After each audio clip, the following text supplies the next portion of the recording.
Hi guys, hello, welcome to the very first reading vlog of hopefully many of the year.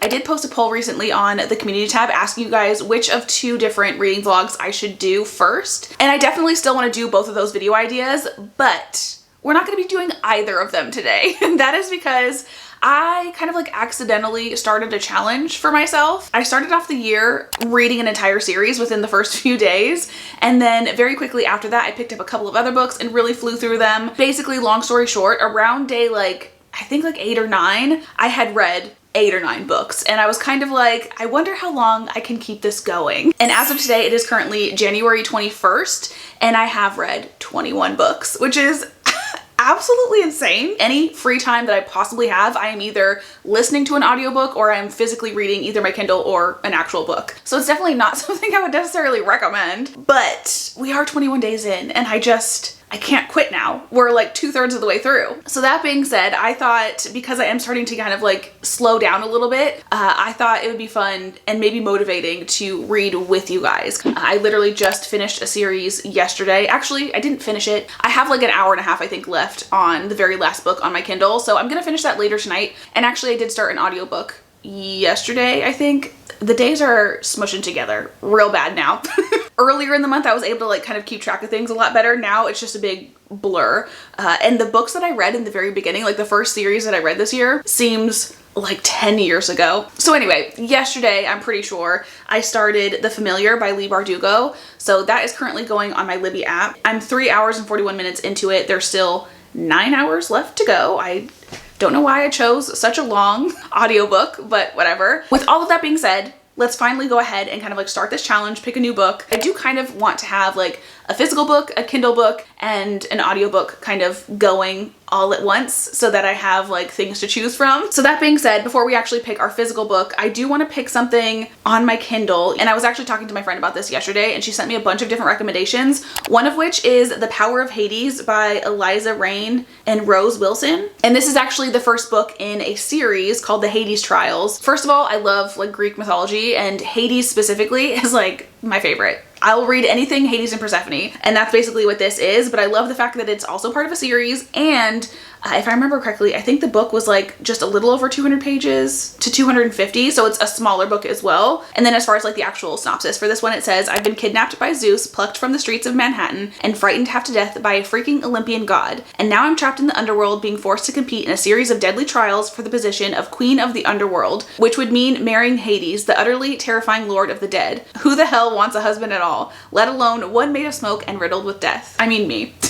Everything about that screams things that I like to read. We have trials, we have Hades, we have kind of a marriage of convenience / forced proximity type of situation. And I did actually already download that onto my Kindle, so I'll probably start that as soon as I'm done with my other one.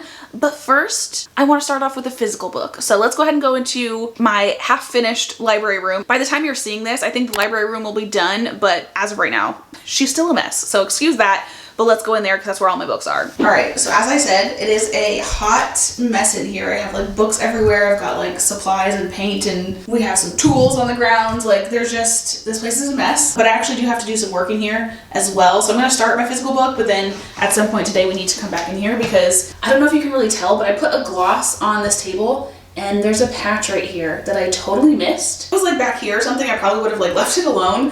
But it's right there where I'm gonna be most of the time, so I need to fix that. This was totally not an idea that I had originally, but I could read this, not this one.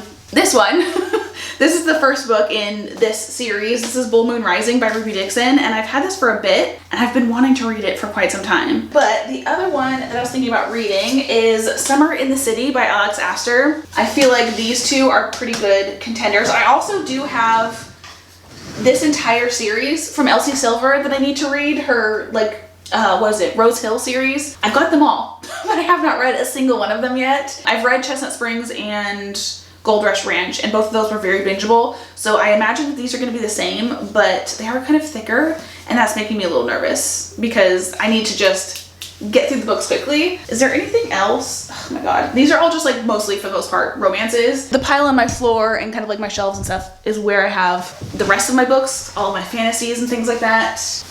which I did get these ones recently, which I literally just talked about both of these books in my library makeover video. I talked about these yesterday, so you're gonna have seen me talk about these twice. I do apologize. But I'm really, really excited about them. Like, they both sound so good. This one is Once Upon a Demon's Heart, and this one is basically about a girl who is trapped in like a time loop where she keeps getting killed by the same knight over and over and over again until finally, for some reason, the loop changes, I guess, and she is now going to be marrying that same knight that kept killing her before. And then we have this one, How to Become the Dark Lord and Die Trying, which sounds so interesting. I'm so excited to read this. This one very much reminds me of kind of like a little bit of Dungeon Crawler Carl, a little bit of like Long Live Evil with, I think, a little bit of kind of like Assistant to the Villain vibes. So basically this is about a girl who gets dropped into a video game. So again, very Dungeon Crawler Carl, and she keeps trying to like win the game by being the hero, but it's like not working out for her. So she decides to kind of go on the dark side and become the villain to hopefully win the game. Was there anything else? Ooh, okay, another one that I was really thinking about reading is Riftborn. I put this one on my TBR for January because I'm really excited to start this series, but this one does look a little intimidating. Like the other two books that I have to read in the same series or same universe are much thicker. So this one is the skinniest one by far, but for this challenge, it does seem a little hefty. I don't know what I should pick, but I definitely don't feel like I should grab more options because I feel like we already have quite the stack. Maybe I should ask you guys. Except I can only have 4 options, I believe, with the community tab. Okay, which one should we get rid of? Should I just get rid of, no. Okay, I was gonna say, should I get rid of like the one with the most pages, but I think that's gonna be this one, and I don't wanna do that. I'm definitely gonna keep Summer in the City because this one is small. Honestly, I was kind of hoping to read like 5 books in this video, do like 5 days of reading with you guys, and this is 5. So I could just read all of these, and that would be such like a fun reading week. But I still want to do the poll to see like which one I should read first. So that's what we're gonna do. I'm gonna start this one today, and I'm gonna put a poll up and ask you guys which one of these I should read next. And whatever order they're in, maybe that's the order I should read them in, perhaps.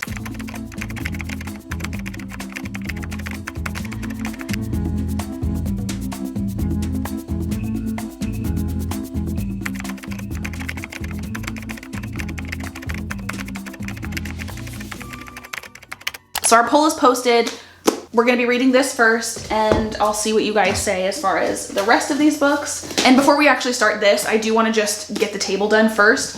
So I'm gonna pop the familiar back on. I will talk about how I'm feeling about it a little bit later, but I just feel like I need to stop talking. I feel like I've been talking and talking to you guys forever now, so. Lucia kept her eyes on her clenched hands. She had never seen Victor de Paredes in this mood, but she knew it well enough.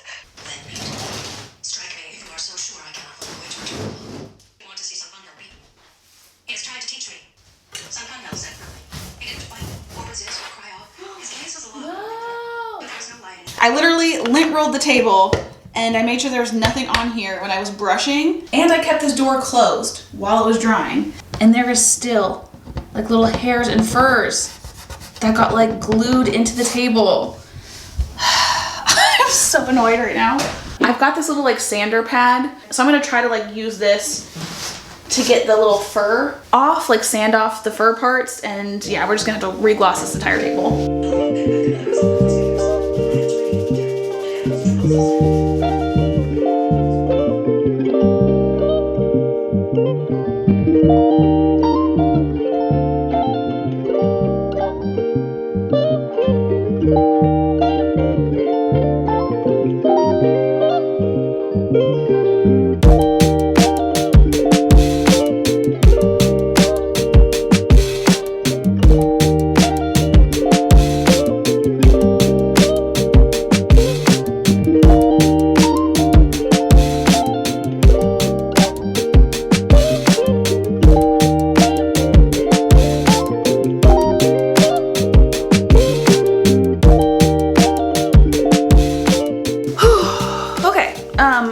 Actually painting like another actual paint layer onto the table because some of the hair like I just couldn't get out, but then also I noticed like little marks on the table.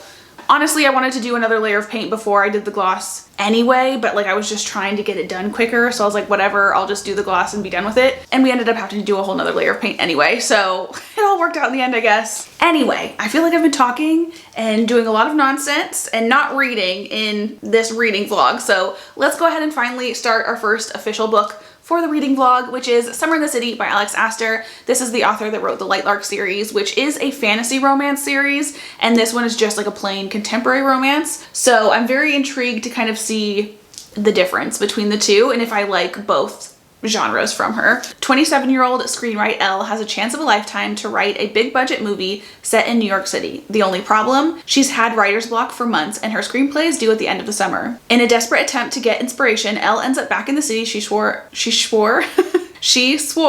she would never return to, in an apartment she could never afford, floor-to-ceiling windows, skyline views, and a new coffee shop to haunt included. It's the perfect place to write her screenplay, ...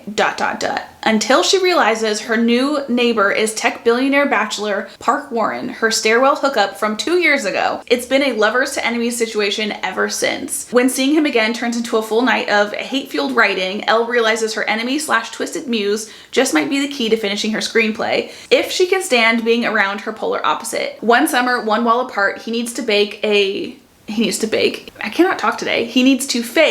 buzzy relationship during his company's precarious acquisition. That's right. So yeah, they have like a lovers to enemy kind of situation, but then also there's a little bit of like fake dating in there. I'm excited. I think this is gonna be really cute. Also, don't pay attention to the words because this is very far into the book, but there is some like little illustrations at the top of the chapters. How cute is that? Is it all the same for each one? I'm assuming it is. Oh no, there isn't. This one has like a little airplane. Oh my God, are they all different? I think they're all different. I'm getting so excited about these. What a cute little touch.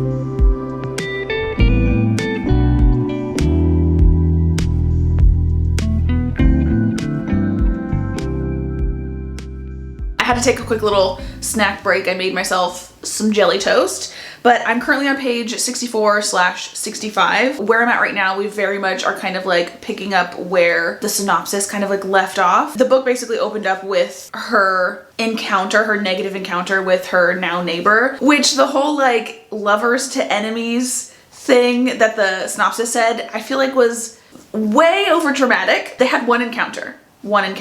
And all they did was make out, by the way, as well. They're not like lovers as in they even had like a one-night stand. And then he basically insinuated that, you know, she just wanted him for his money or something like that. And she has hated him, like loathed his existence for 2 years from that one little interaction. The whole fake dating situation has also started. We got like a little taste of it and now it's like fully starting now. And I like the concept of it. I think it'll be cute. I think it'll be fun. And the writing so far is fun. There has definitely been a couple of quotes that I've like taken a picture of so I can like share them with you. There's definitely been some moments that have made me like giggle. Like this author definitely has a good sense of humor, which I always appreciate. There was one line in particular, oh shit, I don't know if I'm gonna be able to find it.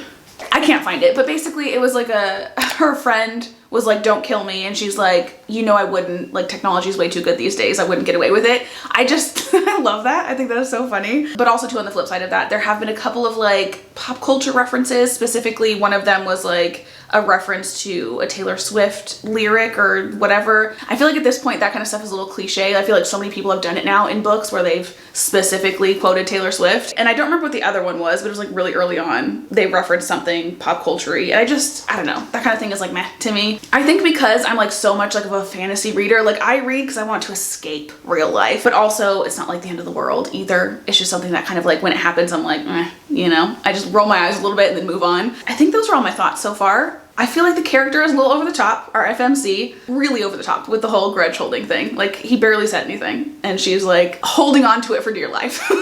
And I do feel like that kind of characteristic does typically annoy me in these types of books because it's kind of that like, not miscommunication, but like it's got kind of that same vibe. Like you're just so stubbornly in your own head about this one opinion that you're refusing to see any kind of like evidence to the contrary, and that kind of personality trait really bothers me. Anyway, that's kind of how I'm feeling 60 pages in so far. I am going to take a little bit of a break from this book. I'm going to go back to my audiobook for a little bit because I think I'm going to go check on the table. I feel like the paint should be dry by now because it's been like a little bit over an hour and a half or so. So I feel like the paint should be dry enough to be able to put a clear coat on today, because I would really like to actually move my computer into that room like ASAP, as soon as possible. I was reading a little bit while I was eating my toast, and it mentioned something that happened earlier in the book. It just reminded me of how much I really am getting sick of how female main characters are being portrayed. Why is it, especially in these types of books, these like fluffier contemporary romances, why is it every FMC is like the clumsiest, the weakest little person you've ever met in your entire life?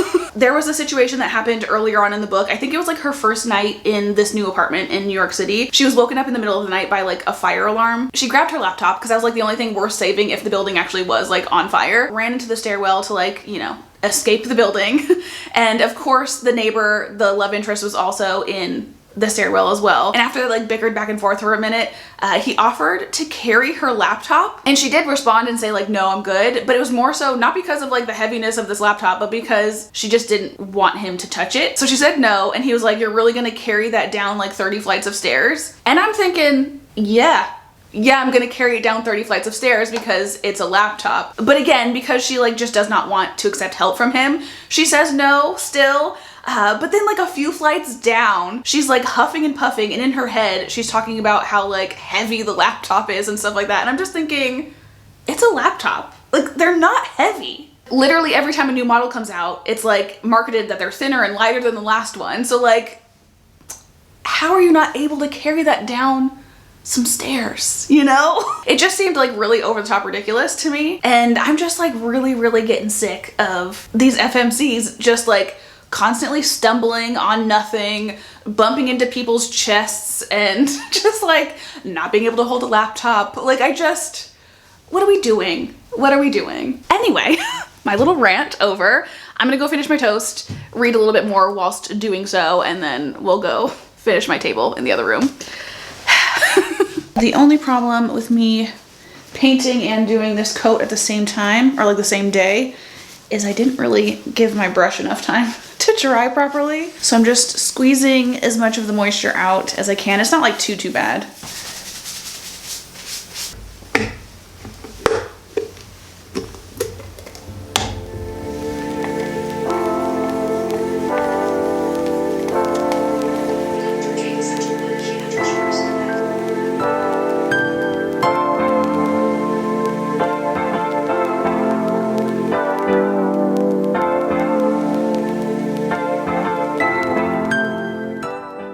Hi guys, good morning. It's day 2 of our reading vlog. I don't know what this hand is doing.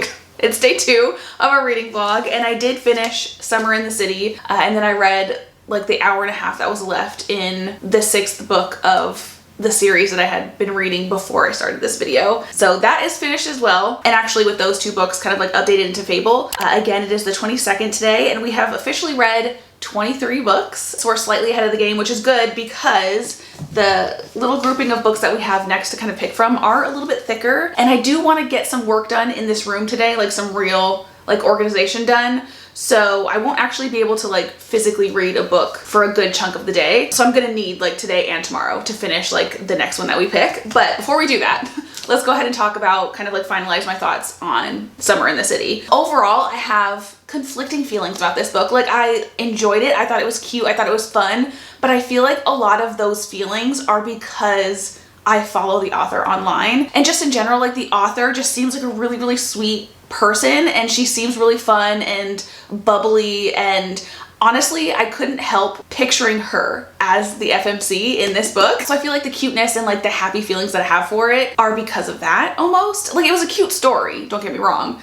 But I feel like for every cute moment there was, and every like thing that made me giggle, because I do definitely love the humor in this book, for every like happy funny moment, there was also an equal like cringy eye rolling type of moment as well. Like, I literally feel like I spent this whole book being like, ah, ugh, ah, okay. And one of the really big things that throughout this whole story felt very kind of like flimsy to me was her reasoning for not wanting to be with him until the third act breakup. When it comes to contemporary romances, that is usually when I kind of like check out of the book. But I will say this one actually surprised me, and I could feel myself feeling really heartbroken for the character and actually angry for her as well. It actually made me appreciate the book more because I had like feelings about it. And I really honestly can't tell you the last time I read a third act breakup and was like, oh, okay. You know what I mean? Like they usually are just like, this is dumb, talk to each other, move on. You know what I mean? And I think honestly, that's all I really have to say about this book. Like it was good.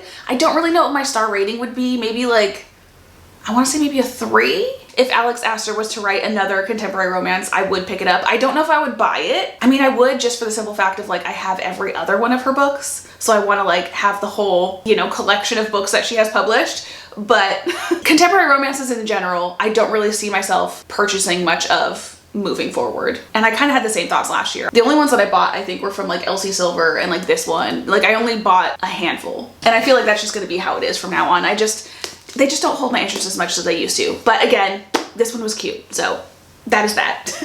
Now let's go ahead and pick our next book. I am very, very excited. And I haven't really looked at the poll. I've had like a couple of comments that I've answered, but I've tried to kind of not look because I want it to be like a surprise. But if I was to guess, I would say that this one is probably the one that has won the poll. It's the only one out of honestly this entire pile that I've really heard anyone talk about. As the second, maybe this one?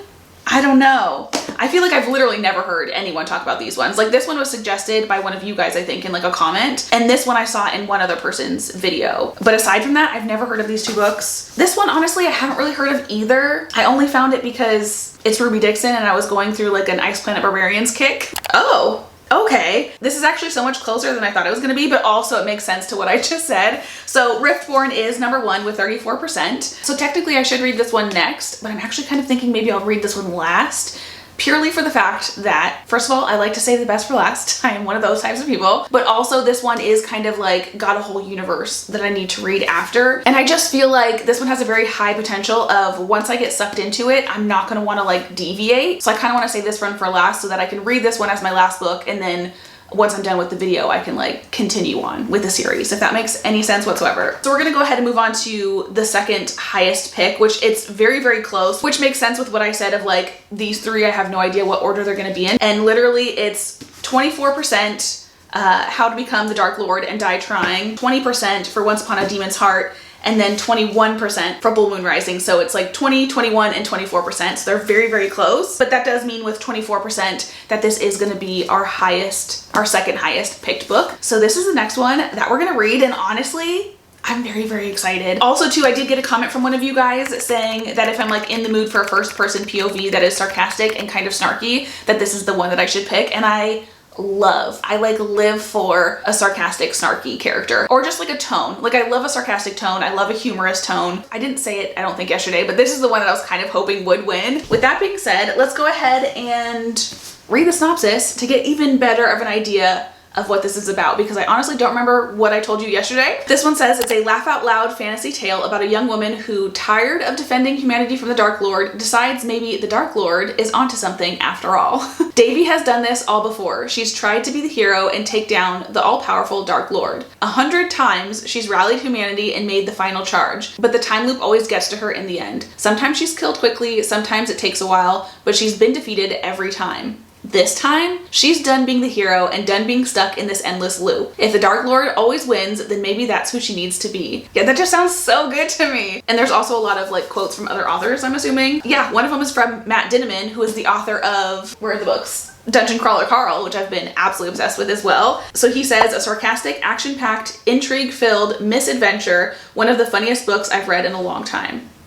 Sold. Then we also have one from Anthony Ryan. I don't know who that is. A darkly comic delight of a novel. Jen Lyons, wickedly sharp, funny, and raunchy. Wexler delights in punching holes in the beloved cliches of fantasy. If you ever thought if I was the villain, I'd actually be smart about things, then this is the book for you. Shannon McGuire, maybe is how you pronounce that.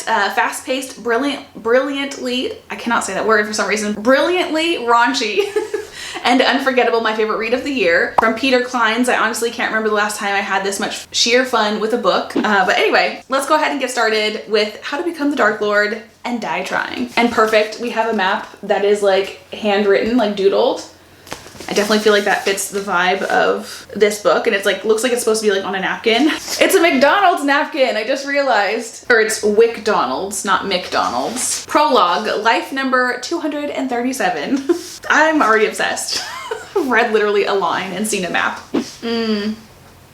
Okay, so something I'm gonna need to get used to. This has like little annotations. I don't know what you would call them, but like next to certain words, there's like a number and you have to go down to the bottom and kind of get that reference point. When I was reading the Magnolia Parks universe, one of the Daisy Hates books did that, and I hated it at first, but then after a while I got used to it. So I do feel like that's gonna be kind of like the same thing for this. I'm gonna have to like get used to it again, because I definitely don't want to skip them, because just like glancing over a couple of them, I feel like that's where a lot of the humor is gonna be. Anyway, just kind of wanted to throw that out there in case, I don't know, that's something that like really annoys you. This does have it. Also, this is definitely adult in nature, because we're talking about tongues being weird, but also being into them.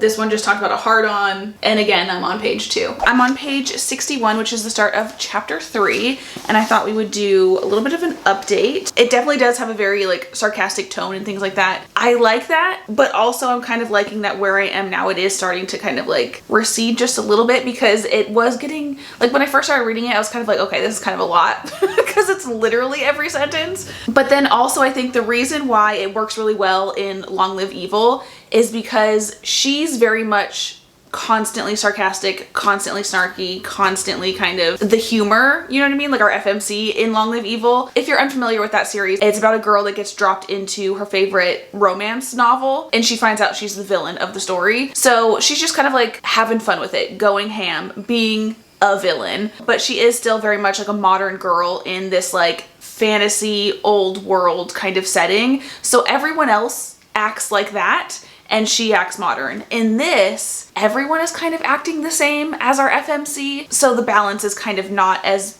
good. And there was actually like a little bit of a reference to her being potentially in a video game. Basically, she has no idea why or when she got put into the game. She doesn't remember really anything about her old life. She just knows that she woke up one day next to this pond, and like a wizard came up to her and was like, you're supposed to save the kingdom. And she's been trying to do that ever since. But again, we kind of like opened up the book with her on life 200 and something, and she's like, you know what? We're not doing that anymore. So now she's trying to figure out this new path to become the Dark Lord. I was definitely kind of wondering how that was going to work out. Like I didn't know if it was just, not to like keep referencing Long Live Evil, but it's like my only other reference point that's kind of similar to this concept. With that, she's dropped into the story and she just is the villain. Like that's just how it is. This is not like that. You have to like go to a certain area and like, I guess do some kind of trial to become the Dark Lord or something like that. And in the process, she's trying to like gain a bunch of warriors or people that like stand behind her kind of a thing. Also too, this is kind of like breaking the fourth wall, I think, or whatever it is. It's obviously in her perspective, but she does also talk to us as readers. And I think that's kind of fun.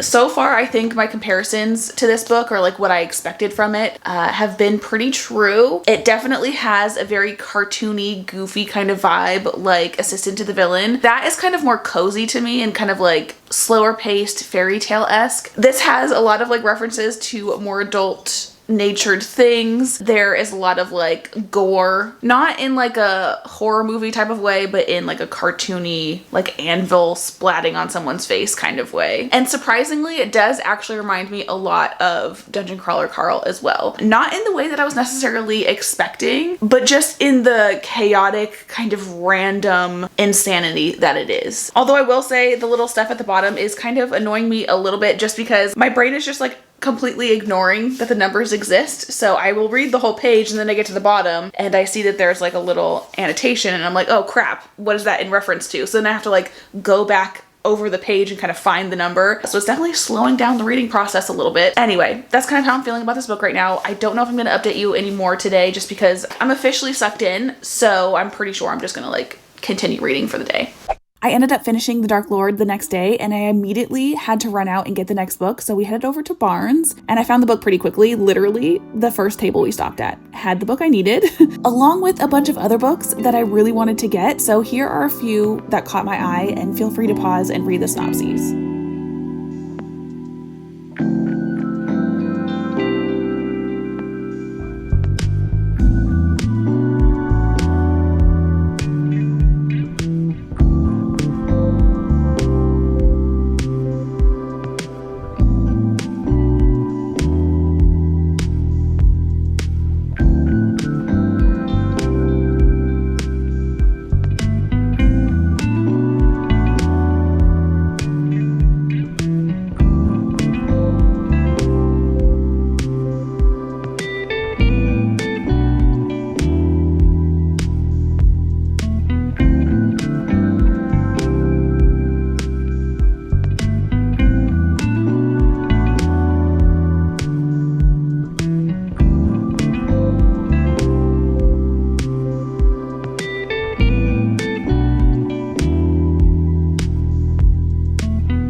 I also had a couple of home decor things that I wanted to get, so we headed over to TJ Maxx. Specifically, I was looking for some pillows for my bed and some Valentine's Day decor / snacks for a video. And I did actually find this really cute candle, but I didn't get it because as you can see, they didn't have really anything else. So I had kind of decided that I knew we would go to Home Goods after this, and I made the mistake of assuming that they would have this candle plus other things.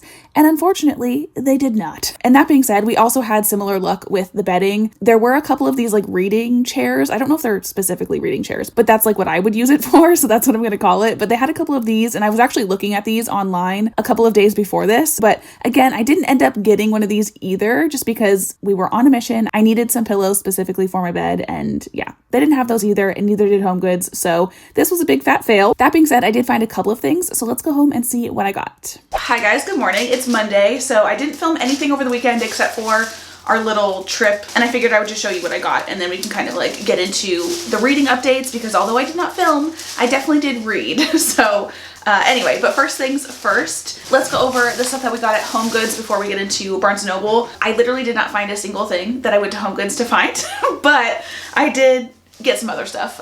So first of all, I did get a set of these placemats. I feel like they kind of match the vibe of this room decently enough. Basically, I just need a placemat for my desk, because I do have like a big long table in here now that we just like built and painted and things. I just spent a lot of time on this table, and I don't want to like mess it up with like drinks and plates and stuff like that, because I do spend a lot of time on my computer, so I end up eating at my desk a lot. So we have these cute little placemats, and they are like unwrapped and everything, because again, I got these a couple days ago. I've already used them. I also wanted to get some snacks for like a Valentine's Day 24 hours of reading, because I've done one every single year. I at least know that I've done two. Like I did one where it was just general romances, and I got myself like a box of chocolates. I got cute like pajamas and stuff like that. And then last year I did cowboy romances, and it's just really fun because like last year I got like little red ribbons to go in my hair. I bought like a specific outfit for it that was like cowboy related. I'm a big like lover of a theme, and I always post these videos like close to Valentine's Day, so I wanted to do that again this year. I don't know what my theme is going to be. I was actually kind of thinking maybe it would be like why choose romances, because I do have quite a few of those. But either way, I wanted to go to TJ Maxx to get some like cute Valentine's Day decor, or like again like snack type of things, and unfortunately I'm just entirely too late to go, like, which is super annoying because we went a few weeks ago and there was so much Valentine's Day stuff, and a lot of it was really cute, and I remember thinking like, oh, we need to go back like maybe next weekend or something, and I totally forgot, totally spaced, because we started like working on this room and stuff. So anyway, that being said, I did get a snack, but I don't think I'm gonna wait until Valentine's Day to eat it. And then literally literally the very last thing that we got. I had like 3 things in this giant bag. But I got a couple of chocolate bars, which because of like the stomach issues that I've been having, chocolate is definitely a trigger for me. So I can't really have too much of this, which is actually another reason why I didn't really end up getting any snacks, because the only ones left were just like chocolate related things. And I, again, can't really eat chocolate. But I did get a couple of these chocolate bars just because I've seen these on YouTube and like ASMR videos. One of my favorite things ever is like trying new foods, and how could I pass up on a chocolate bar with like cotton candy in the middle of it? You know what I mean? And yeah, I originally was gonna wait until the Valentine's Day video to try these out, but honestly, I don't think I can wait. So I think we're just gonna try these later today when like Kevin gets home. That's everything that I got from TJ Maxx, or from Home Goods. Now let's go through the couple of books that I ended up getting from Barnes & Noble. So as I said, the main reason I went there was to get the second book in the, I can never remember what it's called. The second book after this one, How to Become the Dark Lord and Die Trying. I did finish this. I don't know if we talked about it. I don't think that we did. So we'll do that in a little bit, but actually I'll just give you a little brief right now. So basically, How to Become the Dark Lord and Die Trying. This definitely did have the funny vibes, the sarcastic vibes that I was hoping for. None of it really like made me haha giggle out loud, but it was more so just kind of like snarky comments and stuff that I just really enjoy. So definitely liked that. And then also, my God, you guys, on page 338, that page number is like ingrained in my brain. When I hit 338, I was like, you've got to be effing kidding me. I literally had to like put the book down, and I was like, I have to just get back to this later because I can't deal with what just happened. But literally like half an hour later, I picked it back up and we did finish it, and I'm dying to know what happens next. So again, we did go out and get the second book, and this is only a duet. So once this one is done, I'm done with the series, which I love a good series that I can really dig into. But I also really appreciate a duet, a trilogy even, like something quick and easy that I can just like binge over a couple of days and be done with. You know what I mean? Anyway, the second book is called Everybody Wants to Rule the World Except Me. And this one is actually a little thinner than the first one. This one also has a bunch of quotes all over the book from other authors and stuff. We have wickedly sharp, funny, and raunchy, which that is a thing. These books are not, although the covers look very like cartoony, there's a lot of kind of like adult natured things that are talked about and kind of like joked about. And there are like the starts of spicy scenes, but it always kind of does like the fade to black. It never actually goes into detail, which also like adds to the fun of this. I think this was really fun, and it's kind of funny because I picked this one over Riftborn to read because I wanted to like not get sucked into a series, and here I am like running out the second I finish it to get the next book. But I am gonna wait until after I'm done filming this video. So this will probably be like one of the last books that I read for this month, which by the way, to like do a little bit of an update on where we are with our reading challenge currently, it is the, what is today actually? It's currently the 26th, and we have at this point read 27 books so far this month. Literally, I feel like every book that I finish this month, I'm like, I cannot believe I've read this many books. Now we have like a week left literally in the month. I'm a week away from reading 31 books in 31 days. That is absolutely insane. But anyway, that being said, I will be reading this, but I'm gonna wait until, you know, this video's done because I don't want to be repetitive.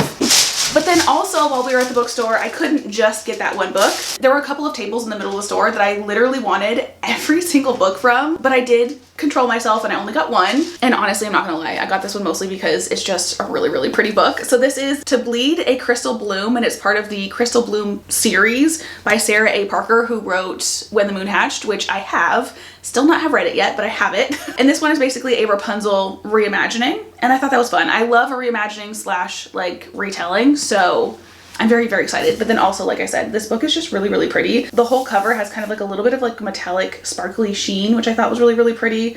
But then also the imagery is fun, and then it does have really pretty sprayed edges as well. So that's my little mini haul for this weekend. Now, as far as like what I've actually read, obviously, like I said, we did finish the Dark Lord series, but then also I did finally finish The Familiar by Leigh Bardugo as well. I had that one going on audio, and I honestly don't really have much to say about it. Like, it was okay.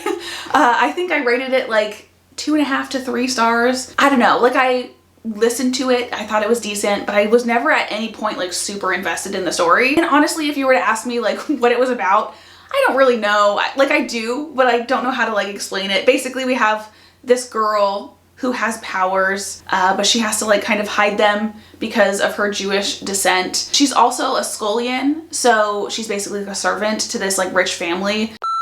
my memory card in my camera was full and it took a full hour for the footage to get downloaded onto my computer. So I don't remember what I was saying.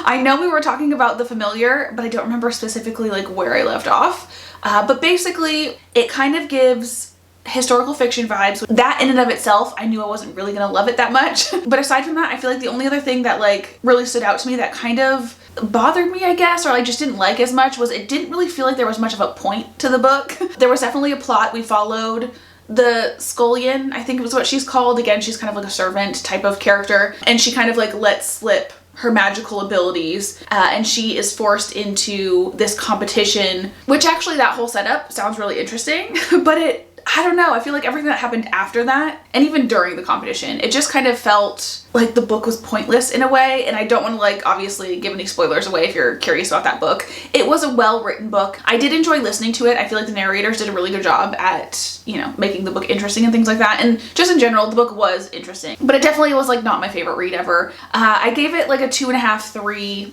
3-ish stars. It was decent, but it's not something that would like come to mind if someone was asking for a recommendation. So there's that book. I also read a full physical book. This is Once Upon a Demon's Heart, which is one of the other books that, you know, we talked about in the very beginning of this book that I wanted to get through this week. And I really, really enjoyed this. I know literally the day after I read this, I started seeing all over like Instagram that this author is in the middle of like a controversy, but I did read this book. I did enjoy it, so I'm still going to talk about it regardless. But yeah, this one is basically about a girl who finds herself in a time loop where the same knight keeps killing her over and over and over again, but then she ends up making a decision that changes the loop, and now she's going to be marrying the knight that she keeps getting murdered by. And the whole time loop concept sounds really, really fun to me. I love a time loop. I love like a Groundhog's Day type of theme. I think that is really, really fun in movies and in books. So I was really looking forward to that. That being said, the time loop actually wasn't involved in this story at all. The book kind of opens up with her getting murdered for like the last time by this knight before she makes the decision that like changes the time loop. So I'm gonna be honest, I was kind of disappointed that we didn't get any of the older stuff. I do feel like that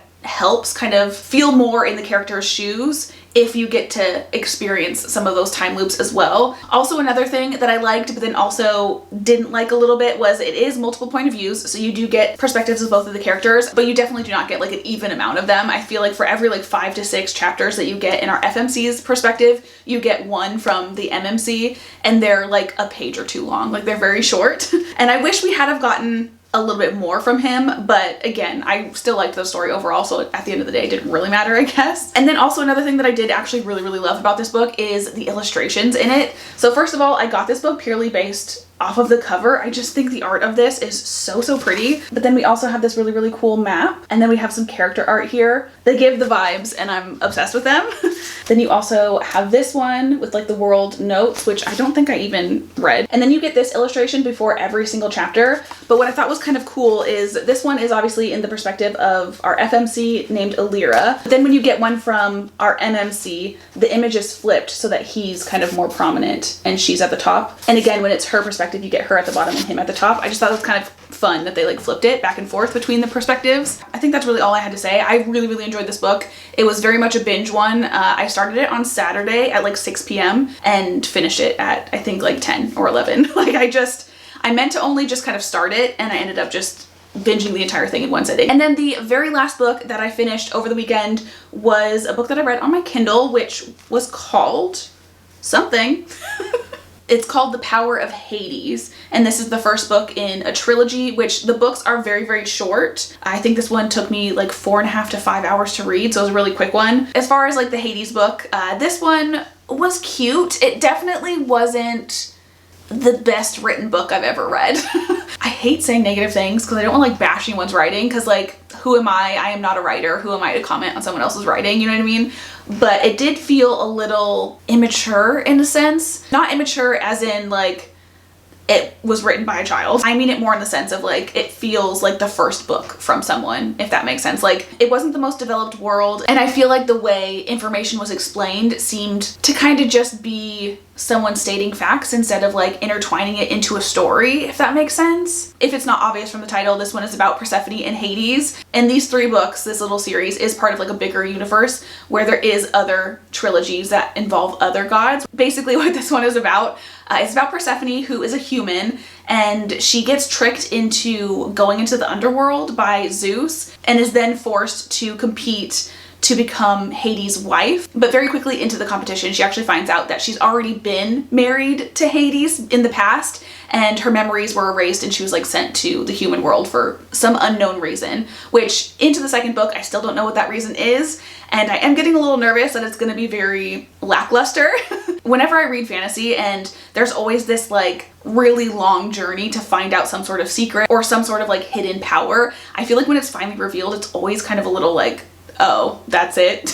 And again, because of the way that this book has been written so far, I have a feeling that's what it's gonna be. Hopefully I'm wrong, but we'll kind of see. I'll update you guys in my like reading wrap up or whatever, because I don't think I'm gonna finish the second book. Actually, I probably will, because again, I think I have like 3 hours left in the second book. I started it this morning. So anyway, I feel like I've been talking for absolutely ever. That is kind of my catch up for this week.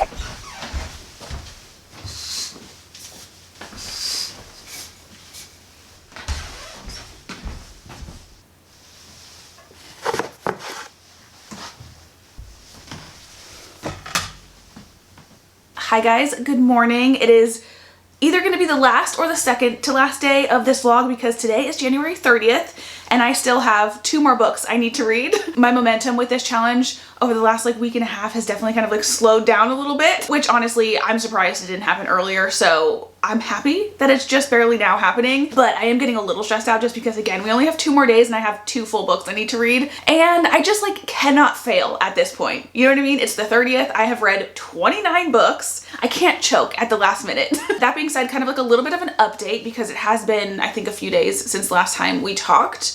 I can't even remember what the last thing I said to you guys was, but I do know that I at least talked a little bit about that like Hades trilogy and how I wasn't really loving it. Well, a little bit of an update on that. I did DNF the 3rd book.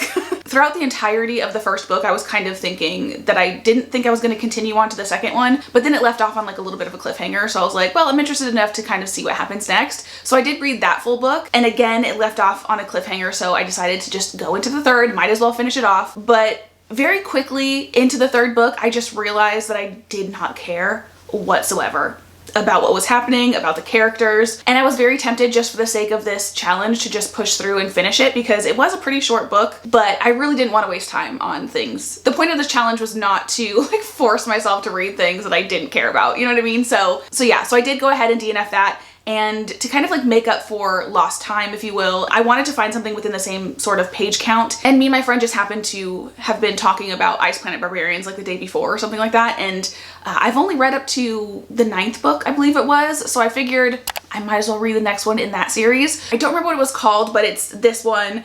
And it was really good. It was actually the 1st book in the entire series that was like an alien on alien romance. All the rest of the ones in the series have been like alien and human romances. So it was kind of cool to get the perspective of one of the female aliens because I do feel like the humans kind of like, you know, were dropped there and just kind of like took over everything. All of the alien men kind of just like changed their whole existence to kind of appease these humans. And so it was really kind of interesting to see the flip side of that, like the other side. So I really enjoyed that book a lot, and it's really made me kind of like want to continue with the series, which I might end up doing. Currently I am kind of in the middle, or like have started 2 different books. I did start Riftborn last night. I didn't get super far. I'm on page 76. And then also I have been slowly listening to Finley Donovan. I don't know if I've already mentioned that or not, but I'm still working my way through that if I have already mentioned it. And in case I haven't mentioned it, the whole reason I wanted to read that in the first place was because I've just heard so many really good things about this book. Not necessarily of the series as a whole. I've actually heard a lot of people like absolutely love Finley Donovan in like the first couple books or so, but then like the last couple have been kind of like, it's dragging on too long kind of a thing. And I can honestly see why people would have that perspective because I'm gonna be honest, I really loved it in the beginning, but I I think like 50% of the way through the book, and I'm kind of losing interest a little bit. I really liked the setup and it sounded like it was gonna be a blast, but it's kind of taken a little bit of a different turn than I thought it was going to, and it's getting a little bit more, not like serious, but there's aspects of it that are being introduced that I'm just like not as much of a fan of, and I am losing interest a little bit. So I don't think I'm gonna continue with the series after this first book. And again, that being said, because I am losing interest, I'm not as like pressed to like listen to the audiobook as much as I probably should be. So by the end of tomorrow, I honestly don't know. I still have like 5 hours left in the audiobook. I don't know if it's realistic for me to have finished it by then, especially because I need to like focus on reading this because this is quite a chunky book. So that being said, if I just feel like it's coming down to like crunch time, if I don't feel like I'm gonna finish the audiobook, I might switch over to the 11th book in the Ice Planet Barbarian series. So we'll kind of like see how that goes. But for now, we're reading Riftborn, and again, I have been really enjoying this so far. And if you are unfamiliar with Riftborn, let's go ahead and read the synopsis together. 20 years after a rebellion branded her an outcast, Fia Riftborn navigates a city rife with prejudice so deep it's often deadly. But she harbors a secret, one that would paint an even larger target on her back. A hidden power within her is growing, threatening to destroy everything she's built for herself. So yeah, so basically so far in the book, we have met Fia, obviously, and her roommate are what this community calls Riftborn, which are basically, they're not like exiled necessarily, but they are like killed pretty frequently, and they're branded on their hand with like a symbol showing that they are Riftborn. People treat them differently, things like that. And continuing on with the synopsis, it says, enter the elusive she-general Lyric Ashford, which that, I just want to take a brief pause. I am so glad that there's a pronunciation glossary at the beginning of this book because my goodness. Some of the words and the way that they're actually supposed to be pronounced, I would absolutely never be able to guess. The she word, that's actually spelled S-I-D-H-E, but is pronounced she. There's another word that's A-O-S-S-I, and it's East-she, I think. In the definition for she, it says the Isle of She is a kingdom in which all East-she now reside. It is where the majority of the story takes place. And then again, the East-she, the race of elven-like beings that live on the Isle of She and Riftdramar. But there's also some other names, like one of them is N-I-A-M-H, and that is pronounced Neve. I've definitely had to flip back and forth several times. My brain has the hardest time with like remembering pronunciations, and there's been times where I've like literally been more than halfway through a book and realized I've been saying somebody's name wrong. I did that in Fourth Wing. I think his actual name is like Zayden or something like that, the love interest in that book, and I kept calling him Xander. Yeah, once my brain kind of like latches onto a way that I feel like something should be pronounced, it's really hard for me to break that habit. Which also, speaking of, I'm kind of jumping ahead a little bit, but the she-general Lyric Ashford, one of the main kind of like descriptors for him is him having like flowing copper hair. And as a reality TV junkie, I have been watching the new season of Vanderpump Rules, and one of the people on there is named Venus. And you guys, I cannot help but picture him whenever they talk about the general, and that is just like, as beautiful as that man is, that's not my personal vibe of a love interest. And I've talked about this in the past where like typically when I read books, I just kind of like picture my own version of the characters. I kind of disregard what the actual book says a lot of times. But to kind of break that habit, lately I've been trying to pay more attention to what the descriptors actually say in the book and kind of try to picture them the way they're supposed to be pictured. And this is what I get now for doing that, because all I can picture is Venus from Vanderpump Rules. But anyway, back to our synopsis. Enter the elusive she-general Lyric Ashford, who is building a unit of powerful wielders within the Guard to face a growing threat. Wraiths of darkness devour the western border, leaving a trail of death and destruction in their wake. When Fia's powers erupt and two daughters of nobility are seemingly dead, General Ashford offers her a chilling choice: join the side guard or face execution. So again, I'm kind of at the point where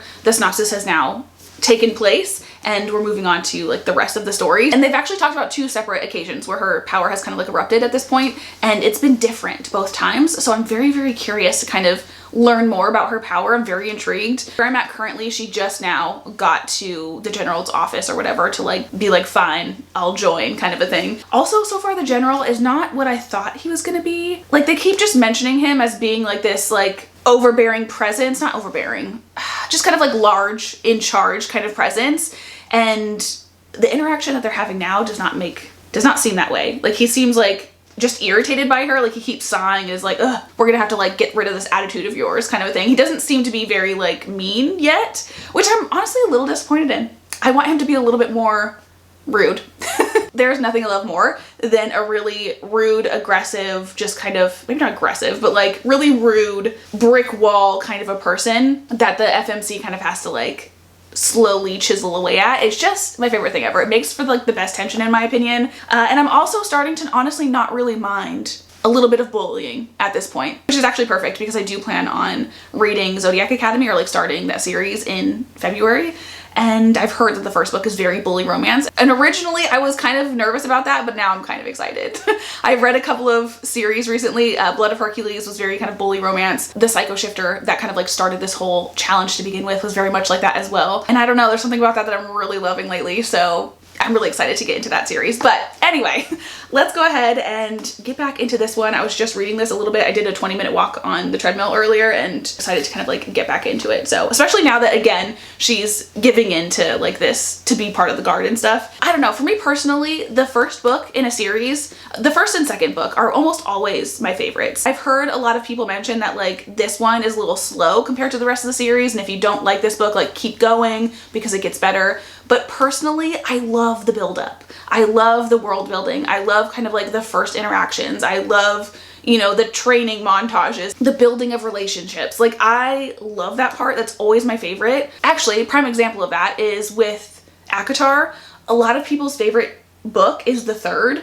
But for me, the second and the first one were my favorites. Like I loved those books. And by the third one, I still enjoyed the third one quite a bit, but like it was definitely my least favorite for sure. Like easily my least favorite. Anyway, I feel like I've been blabbing for entirely too long. Let's start reading.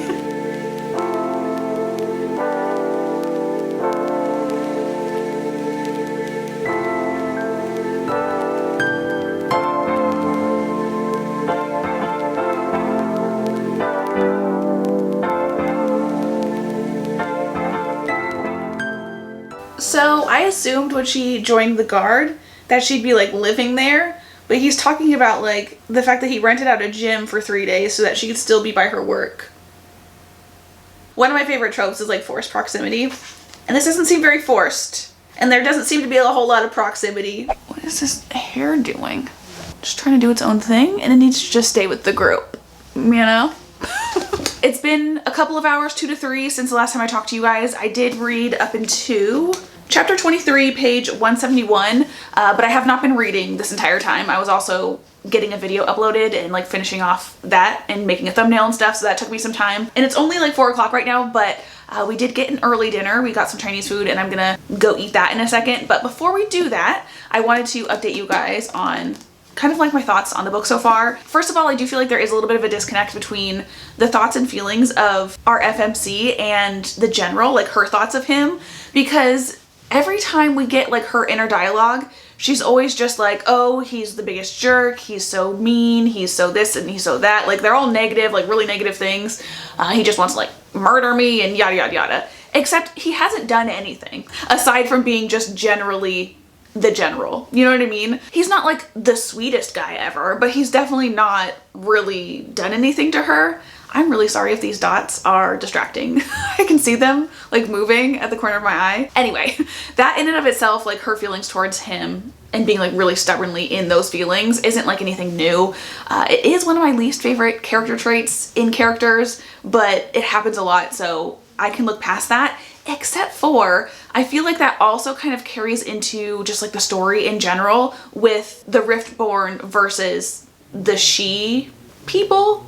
I don't know if that's what they're called. No, they're called Ishi. Like the synopsis says, and kind of like what I talked about in the beginning, the general population of this place that they live, there is prejudice against the Riftborn. But like I haven't really felt that yet, except for like from one individual person. I'm kind of having a hard time believing the feelings in this book, which is kind of a bummer. There's no tension between Fia and the general. There's no tension between her and just like the general population. Like I just am not feeling, I feel like the feels I'm supposed to be feeling. And then the only other thing that I actually wrote down in my notes was that I did look up some fan art. I wanted to make sure to tell you guys about this because I literally can't help it. Every time they mention the general, and it's probably because every time they mention the general, they talk about his flowing copper hair. So like literally every single time it's like prompting me to think of Venus. So I looked up some fan art to kind of hopefully get a better idea of what this guy looks like. And initially I saw this picture, which literally did not help at all because I mean, this looks like Venus, but in cartoon form. This is another one that I saw, which I also don't really feel like helps because this picture is very much like mermaid vibes. And then I finally found this picture, which helps a little bit. I'm trying my best to like ignore what the book is saying. It's just like really hard because I feel like usually with characters, they mention what they look like once and then move on. And if they do kind of keep repeating something, it's usually about like their smoky eyes or whatever. It's not about their hair. And so I am getting really thrown off by that.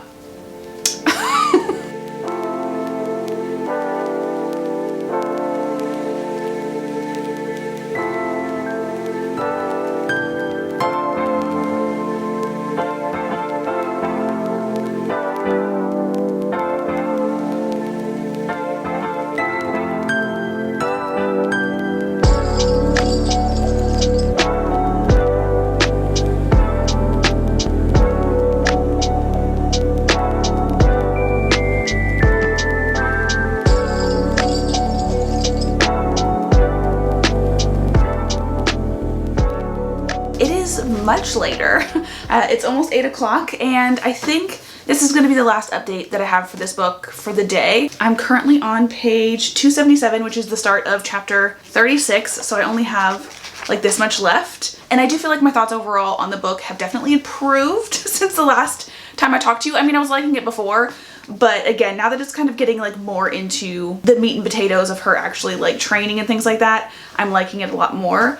The only thing that I'm still kind of like meh about is the romance, I guess. Specifically because there really isn't any sort of romance yet or really any tension or anything. Yeah, I don't know. So that's the only thing that I feel like I want more of, which I'm hoping to get in Duskbound, because I do love a slow burn. I just wish there was more tension. Other than that, I am again enjoying it more than I was before, and I think that is because again she's in the school, she's kind of like meeting new people, and we are starting to get a little bit of like a found family type of vibe, which is always my favorite. I am kind of understanding why people are saying like, even if this one wasn't like the best, like keep reading because they get better, because I definitely feel like this is very much a setup book, which I feel like is kind of contradicting what I said earlier where I said that like the setup is my favorite part, but I'm not really getting the feels. So it's not really doing what I want it to do, I guess, but I'm still enjoying it and I am excited to finish it, which I will be doing tonight for sure. So those are kind of my thoughts on this right now, but I wanted to, before we go for the day, I wanted to try some of these chocolates that I talked about. Which one do you want to try first? Or just try, I guess. We'll try the troll doll one. That looks like troll hair. Oh, it's wrapped in plastic. I was expecting like foil. I don't understand how they get the cotton candy to not melt in there. I don't know. Okay. Do a little crack right down the middle. Oh, it's like soft in the back. Let me do it this way. Oh, it's soft all the way around. I don't want to smash it. The little plates of chocolate just came off, so that is the weirdest thing ever. It's like fiberglass. I don't see, it does. Yeah, where's the pistachio stuff? Oh, for the love of Pete. The chocolate is just like falling off of the cotton candy and I don't see any pistachio. Oh, there's a teeny tiny little speck right there. That is some weird ass cotton candy. Ooh, I don't like it. It's got a very weird texture and a very weird taste. It's so weird. It's literally like eating chocolate with like sawdust. I'm really glad we got 2 bars. We're gonna go ahead and try this one as well. I was just gonna eat like 1 bar at a time, but that one doesn't taste very good. Hopefully this one will be better. Ooh, this one looks cuter. It's got like swirlies on it. All right, let's see if this one breaks better. There's little swirls. Oh, that one's better. This one doesn't look like it really has anything in it at all. These are such a fail. This one tastes better. The chocolate's better for sure. Mm-hmm. And I can actually like see different colors. There's like white, green, and pink on the inside. It all has the texture of the cotton candy though. This one is literally, I mean, you can see from the texture of it. Here, hold on. Let me take the chocolate plates off of it. Yeah, this one you can see from like the texture of it. It's just very stringy and weird. And it's like loaded with that stuff in it. This one has just like a thin layer of it. And it actually tastes like normal cotton candy. This one's good. The other one, terrible. Trash. Trash. We are officially in February. It's actually February 4th. And I've basically spent the entire month so far editing this video, and I never really officially like ended the video. So here we are to kind of give my final thoughts on this whole challenge, how it went, yada yada and so forth. First and foremost, we have completed the challenge. I read 31 frigging books in 31 days. I still cannot even believe it. And even coming into February, I've already read, I think, 3. Like, we are just a reading machine. This past month has been seriously such a fun reading month. I had a lot of fun with this challenge. It was actually easier than I thought it was gonna be. And I'm really proud of myself. I am definitely someone that struggles with kind of like sticking with things once I set myself a goal. Very bad at it. I usually set myself a goal or I start a new craft or something, and then like 2 weeks later I'm completely over it. And I'm gonna be totally honest, when I started this whole process, I thought that was kind of what was gonna happen. But here we are. All of that being said, I will never do this again. And I definitely do not recommend something like this. I mean, if you want to do it, do it. That being said, I do have a couple of like tips or like some of the things that I did that I feel like helped me kind of be successful. I kind of want to talk about that really quickly just in case this is something that you want to try.